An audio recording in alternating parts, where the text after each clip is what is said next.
Okay, in this video we're going to be looking at yet another type of relative clause, and that's the non-restrictive relative clause. So far we've been looking at what could be called restrictive ones, or what your book will call integrated relative clauses.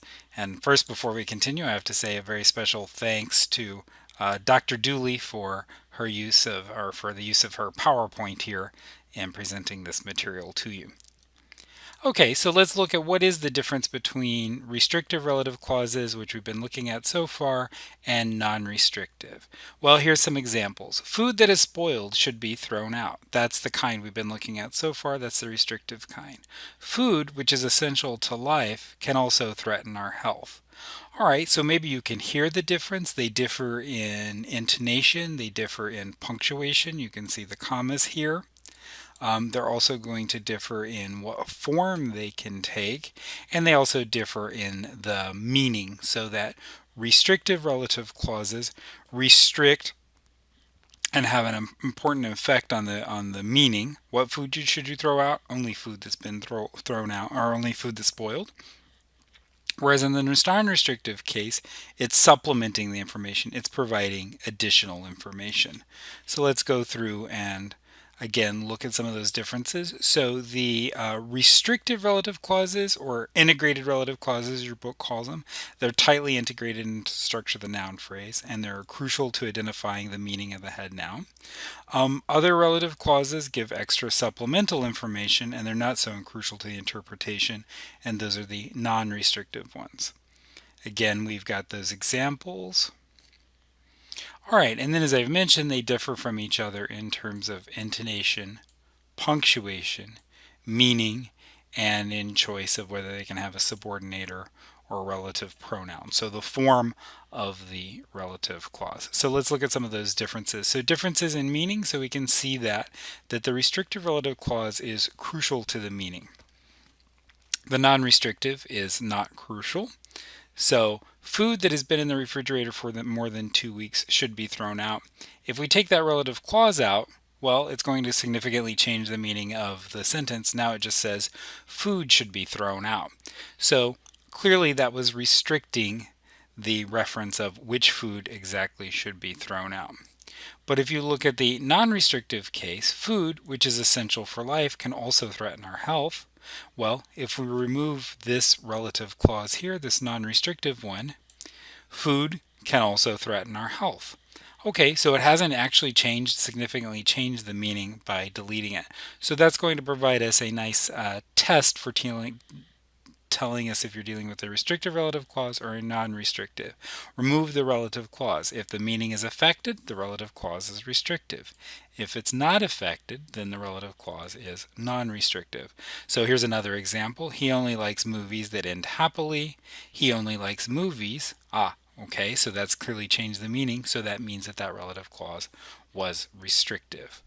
All right, let's do some practice and see, are they restrictive or non-restrictive? So we need a house that has room for our many pets. Okay, we need a house.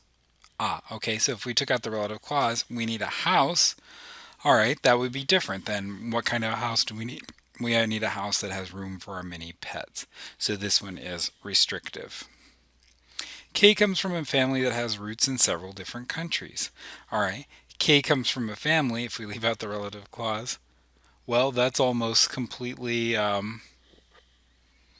what's the word for it? That's almost completely void of any real meaning, right? Everybody comes from a family. So there's been a significant change in the meaning by leaving out the relative clause. So that was restrictive. All right, the flu, which is a virus, can be deadly. The flu can be deadly. Okay, so there's not a significant change in the meaning. This is a non-restrictive relative clause. It's just providing additional information about the flu. As such, it should be set off by commas. All right, J and K, who are artists, sell their work over the internet. J and K sell their work over the internet. Okay, so again, we can leave out this relative clause, who are artists, without significantly changing the meaning. It just provides additional information, so it is non-restrictive. And again, would be set off by commas if we weren't trying to test this out. A person whose energies are activated by being alone is an introvert. A person is an introvert. Okay, clearly a very different meaning. So this one is a restrictive relative clause. All right, as probably you can hear when I'm saying there's also differences in intonation between restrictive relative clauses and non-restrictive. So there's no break in intonation when they're integrated or restrictive relative, but you can hear a clear break in the intonation when they're non-restrictive. It's an extra information and is a separate unit. So for example, although I got to say this very carefully. All right, so let's imagine Kim has three brothers. Kim's brother who lives, nah, Kim's brother who's an astronaut lives in Florida. Okay, so I'm trying to figure out exactly which one of the brothers we're talking about. So we're restricting, right? Versus Kim's brother lives in Florida wouldn't exactly be the same. Or maybe she's just got one brother, or you already know which brother I'm talking about. Kim's brother, who is an astronaut, lives in Florida. So we've got an intonation break to set that off. Okay, and then that intonation is reflected in the spelling by the use of commas or dashes or parentheses or the like. Whereas restrictive relative clauses take no special punctuation. So let's see, restrictive or non-restrictive. Is he a person who can be trusted? Good. So if we can look for, we have no commas, but of course oftentimes you're trying to decide, do I put in commas or not? So it has no commas, so it should be restrictive. And is he a person? That's a very different question, right? So then that would be a restrictive relative clause. So it's punctuated correctly. These dishes, which are over 100 years old, are family heirlooms. Ah, okay. These dishes are family heirlooms. We haven't changed the meaning by leaving out the relative clause. It is non-restrictive. And again, we can hear the intonation difference and see the punctuation difference. These dishes, which are over 100 years old, are family heirlooms. So that one's non-restrictive. Saturday is the day that we usually do our shopping. Okay, Saturday is the day. Again, that would be a nonsensical sentence for somebody to utter, right? Yeah, Saturday is a day, all right. So clearly it's restrictive by meaning, and we can see too it's restrictive by the lack of punctuation and by the lack of a special intonation pattern. Can you suggest a time when we could meet? Okay, good. Again, could you suggest a time? Could you suggest a time when we could meet? Actually, there the meaning is not so affected, but again, you can hear there's no intonation special in there, there's no commas in there, and as a result, this is restrictive. And again, I don't want you to just suggest any time. I don't want you to tell me 2 in the morning. I want you to suggest a time when we could meet. This semester, which has gone by very quickly, will soon be over. Okay, good. So again, non-restrictive, it provides supplemental information. We can hear the intonation difference. The semester will soon be over. There's no meaning change, and we have those commas, so non-restrictive. All right, now let's try it with punctuating relative clauses. So if you have a relative clause and you're writing it yourself or you're proofreading somebody's writing, you have to decide, does it need comma? Well, that means you need to decide on your own, is it restrictive or non-restrictive? Jay's parents, who both speak Chinese, were born in China. Okay, Jay's parents were born in China. Good. So based on meaning, it looks like this one is non-restrictive. Right? And as a result, we should have commas in there. So let's see if I can draw in some commas. So we'll put a comma there. Jay's parents, who both speak Chinese, were born in China. Okay, so that gives us a little, so again, it's a non-restrictive relative clause. It provides additional information. It doesn't change the meaning of the sentence if we leave it out, and we can hear the intonation difference. Right. All right, the police are questioning everyone who saw the accident. Okay, presumably the police aren't questioning everyone. They're only questioning those who saw the accident. So based on meaning, this should be restrictive, and intonationally it also seems to be. The police are questioning everyone who saw the accident. So we don't need any additional punctuation there. This bedroom, which faces south, is always warm and sunny. Ah, there we need a comma and another comma, right? We're providing additional information. This bedroom is always warm and sunny. This bedroom faces south. We're providing additional information, and so it's not restrictive. It's non-restrictive, and we can hear again the intonational differences. This bedroom, which faces south. I often think with the relative clauses, when they're non-restrictive, you're going to add by the way in there, right? This bedroom, by the way, or which faces south, by the way, is always warm and sunny, right? Jay's parents, who both speak Chinese, by the way, were born in China. So it's always this kind of like supplemental extra information that you're giving in a non-restrictive relative clause. The diamond necklace which Elvis gave her is on display in the museum. Ah, this one's interesting. This one's actually ambiguous and could mean either one. Could be either restrictive or non-restrictive. So, the diamond necklace, which by the way Elvis gave her, is on display in the museum. In that sense, it could be non-restrictive, and it just gives us some additional information about this diamond necklace, in which case we would need our commas. It could also be restrictive, though. Maybe she has several diamond necklaces, and only the one which Elvis gave her is on display in the museum. So the diamond necklace which Elvis gave her is on display in the museum. Okay, so that could be the possibility. So this one's either restrictive or non-restrictive. If you want it non-restrictive, then you add in the commas. If not, you don't. So here the commas can actually be crucial in helping you, your readers, disambiguate your intent.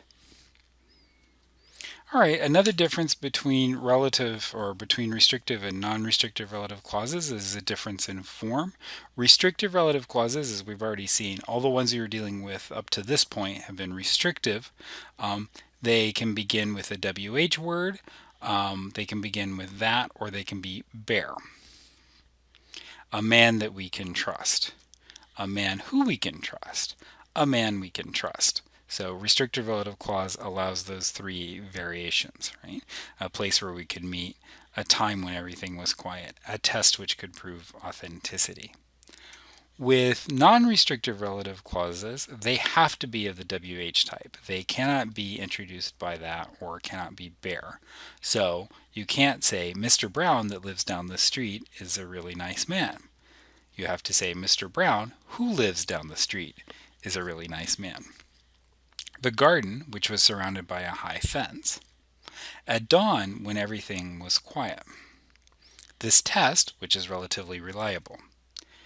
Lady Gaga, who I adore, just released a new album. But it can't be bare, so you couldn't say, Lady Gaga, I adore, just released a new album. Right? So non-restrictive relative clauses have to be of the WH type. Restrictive relative clauses can be any of those three types we've discussed. Bare, or with that, or of a WH, or be introduced with a WH type. In restrictive relative clauses, the who-whom case distinction is often avoided by using the subordinators that. So the applicant who we interviewed, the applicant whom we interviewed, the applicant that we interviewed. So here you're allowed to use whom because it corresponds to the object of the verb. Okay, but oftentimes, or except in the most formal English, pretty much who is used invariantly. Right, there is no who-whom distinction made. But there are a few cases where you could use whom here, or you can avoid the problem altogether by using that or a bare relative. It should be noted here too that the distinction between that and which, so that relative clauses are restricted to restrictive relative clauses, which can be used in either. Microsoft Word and some other things will sometimes tell you that which should only be in non-restrictive relative clauses, but they obviously haven't checked to see what English speakers actually do, because which occurs all the time in restrictive relative clauses, and it's just fine. So don't listen to Microsoft Word or anybody else on that issue. All right, let's practice on form and use that to tell if it's a restrictive or, well, okay, we're going to fill it in with the correct subordinator or WH pronoun. Their house, we got to use a WH word because it's set off by commas, right? So that means this is non-restrictive. Their house, which is 2 stories high, has 5 bedrooms. Okay. The thing, okay, we have no commas. This is an integrated or restrictive relative clause. So we have a couple of options. The thing which annoyed us most was a slow service, or the thing that annoyed us most was a slow service. Either one of those is possible.